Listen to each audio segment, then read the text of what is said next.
Hey, I'm RJSMITH, and this is Crazy News Reacts. Welcome back. If you aren't subscribed, hit that subscribe button, hit the like button. You're going to want to see more of this. Do it right now before we even get started, so at the end, you don't forget. Here we go. A federal lawsuit has now been filed against the city of St. Petersburg, the police department. It alleges that police officers there used unnecessary force during their arrest of a homeless man.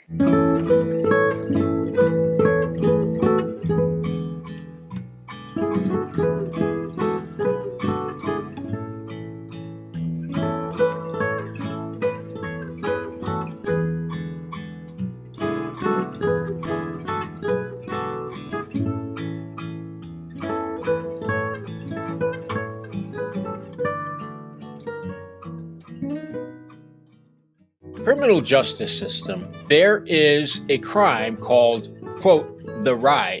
And it's used by some sheriff's deputies and police officers when they want to teach a defendant a lesson. So here we have a man sleeping in a lot, not bothering anyone. In fact, what he was stopped for, trespassing, is just a misdemeanor. It's a ticket, okay? But we have officers here who are really nasty, and they decided, yeah, you know what? We're going to teach this guy a lesson. This is a very common practice. The cops drive crazy so that when you're in the back of the van, you get bounced around, hit your head. The lawsuit alleges that the two officers were trying to teach the homeless man a lesson, and they took him to jail for a crime that normally would only warrant a ticket.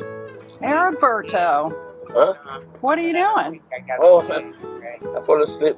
So let me set this up for you. Umberto is a known homeless person here in St. Pete, just about, 10 miles from where I live. And he's been repeatedly arrested for drinking in public, drunken disorderly, trespassing, all misdemeanors that don't require jail in the state of Florida. Where do we want these people to sleep? Because if they can't sleep downtown, if they can't sleep in residential areas, if there's no shelters for them, why can't they sleep in an empty lot in an industrial area away from everything? And why was this female officer so obtuse? It's a shame.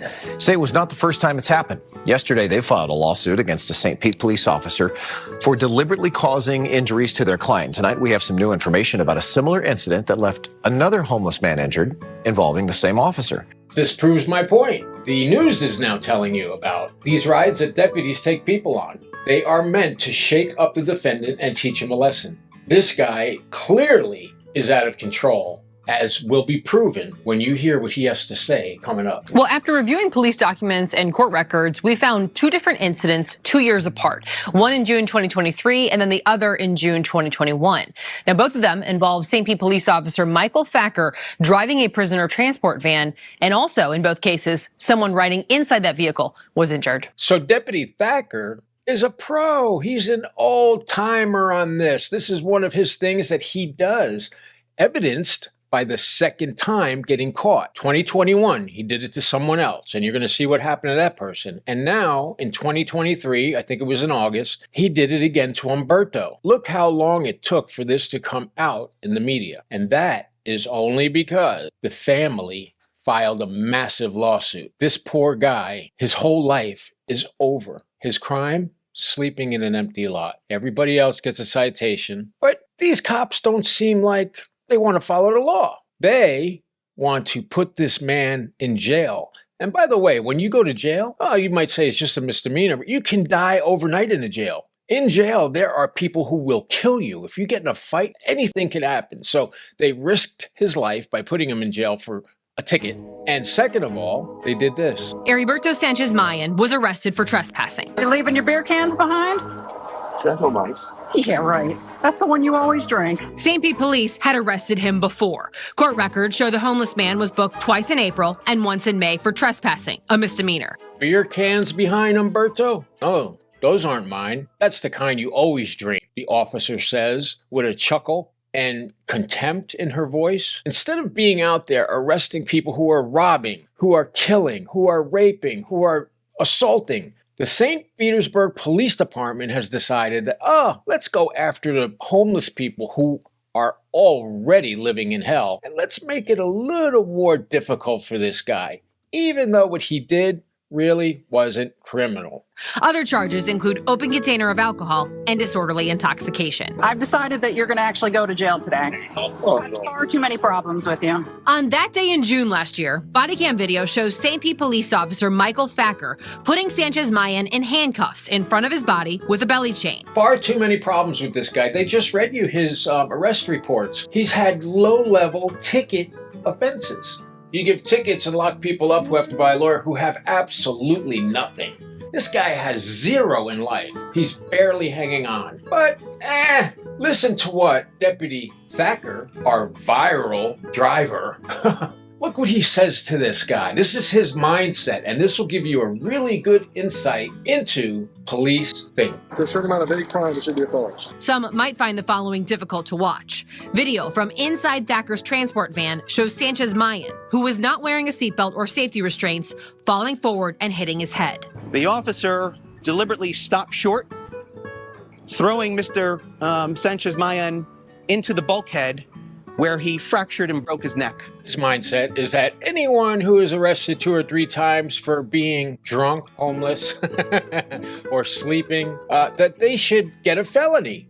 Now, felonies are reserved for our most serious crimes, okay? Like I said earlier, the crimes earlier I mentioned are all felonies. But it's not up to Deputy Thacker to decide when, how, and if people go to jail and on if it's a felony or not. That's the law. That is up to the state of Florida House of Representatives. They make the laws. The governor, Ron DeSantis, signs them into law, and then you have laws. But he is of the opinion that anyone arrested more than twice or more than once for a ticket offense should get a felony, which would put them in prison. So are we really going to put people in prison for sleeping in public?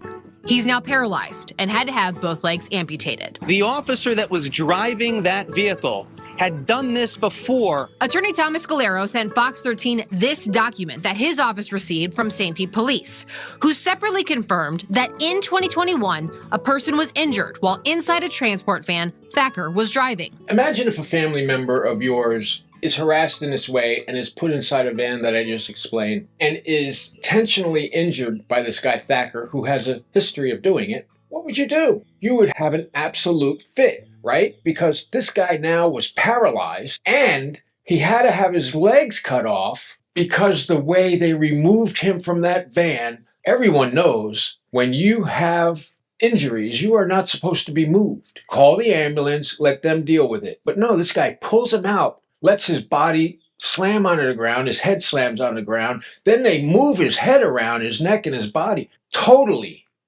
ruined this guy's spinal cord. Maybe if they had done it right, he could have been saved. Sanchez Mayan's attorneys say the van driver didn't stop or offer assistance before he arrived at the jail several minutes later. Come on, Roberto. Roberto, wake up.